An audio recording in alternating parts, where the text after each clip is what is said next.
اللهم صل على محمد وآل محمد۔ السلام علیکم، آپ دیکھ رہے ہیں السیرہ یوٹیوب چینل اور میں ہوں جاوید انور۔ اب ڈومیسٹک وائلنس کی صورتحال پر آتے ہیں۔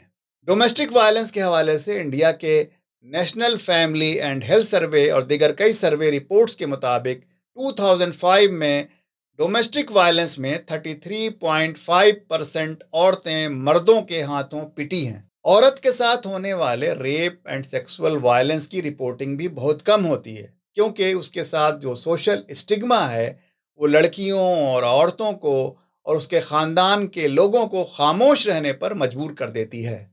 ایسا بھی ہوتا ہے اور بڑی تعداد میں ایسا ہوتا ہے کہ پولیس ایسے کیسز کو رپورٹ کرنے سے انکار کر دیتی ہے اور متاثرہ فیملی کو خاموش کر دیتی ہے۔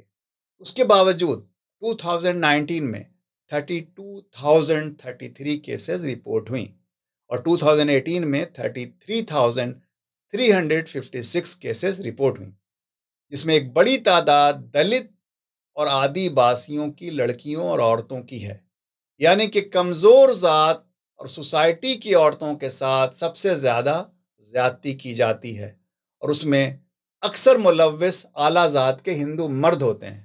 اکثر کیسز میں ریپ کر کے قتل بھی کر دیا جاتا ہے۔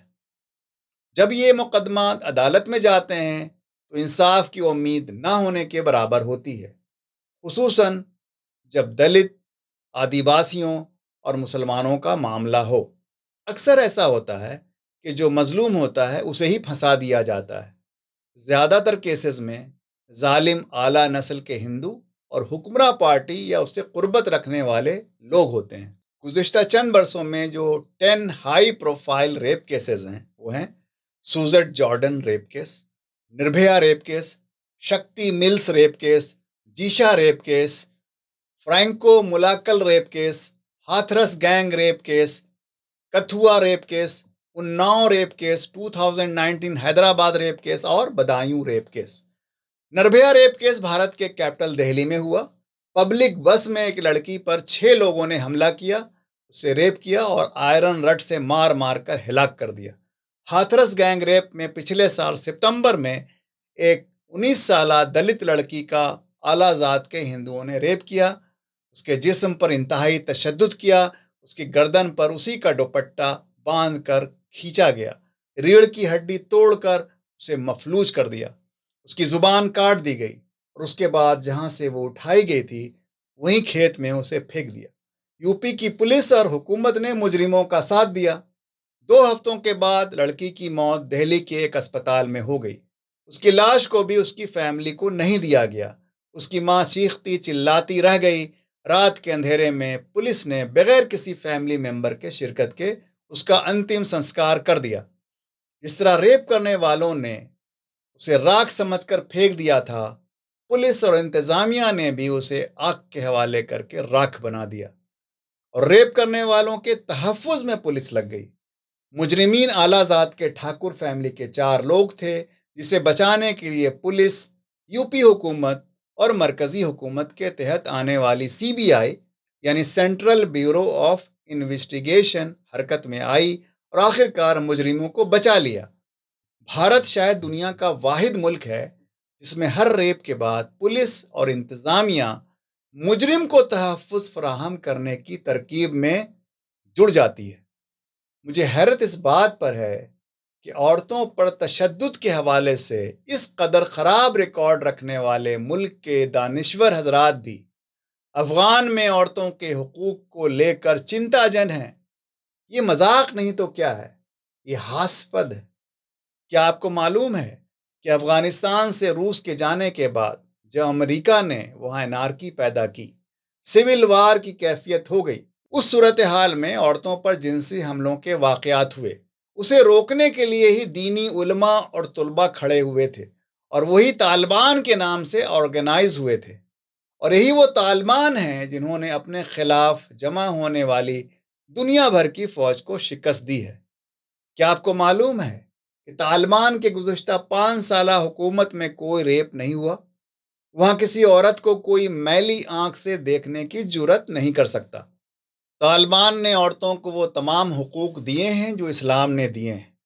وہ اپنا آزاد مستقل وجود بھی رکھتی ہے اور وہ مردوں سے ماں کی حیثیت سے، بیٹی کی حیثیت سے، بہن کی حیثیت سے اور بیوی کی حیثیت سے تمام حقوق حاصل کرتی ہے۔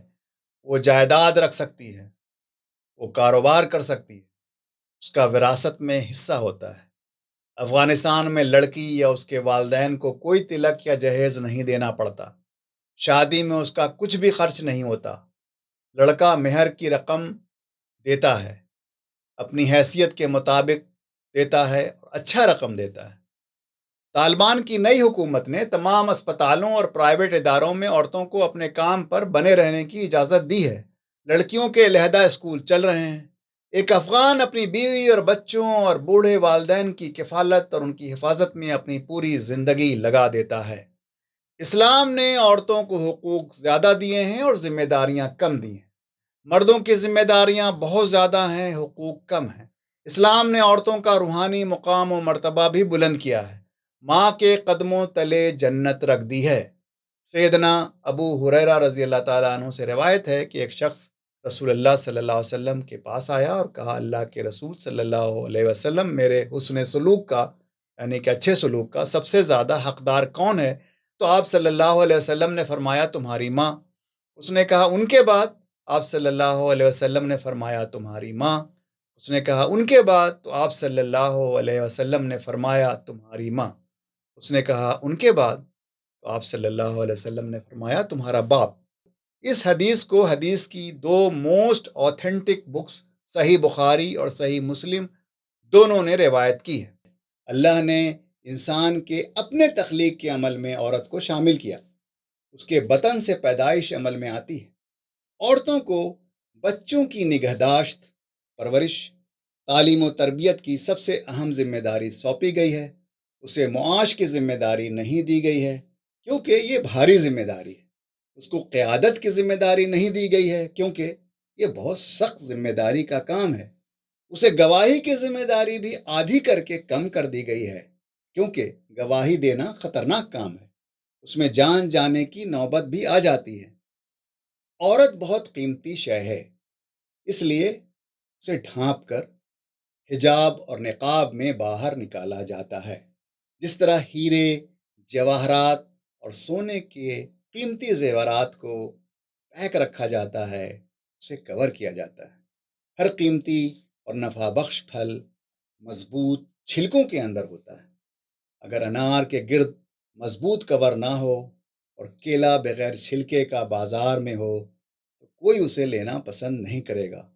عورت اور مرد کی ذمہ داریاں الگ ہیں، دونوں کے حقوق اور فرائض الگ ہیں۔ چنانچہ دونوں کا نظام تعلیم اور دونوں کی اسکولنگ الگ ہوگی اور ہونی چاہیے۔ طالبان جو افغانستان میں کر رہے ہیں وہ عین اسلام کے مطابق کر رہے ہیں۔ مغرب اور مغرب زدہ لوگوں کی خواہشات کے مطابق وہ اپنا نظام نہیں بنائیں گے اور نہ انہیں بنانا چاہیے۔ ہم اپنے تمام مسلم بھائیوں سے گزارش کریں گے کہ وہ امریکی اور مغربی پروپیگنڈے کا شکار نہ ہوں۔ ہم انڈیا کے تمام انصاف پسند، حق پسند صحافیوں سے بھی گزارش کریں گے کہ افغانستان آپ سے زیادہ دور نہیں ہے، خود جا کر دیکھیں، فرسٹ ہینڈ رپورٹ لیں اور پھر ایماندارانہ تجزیہ کریں۔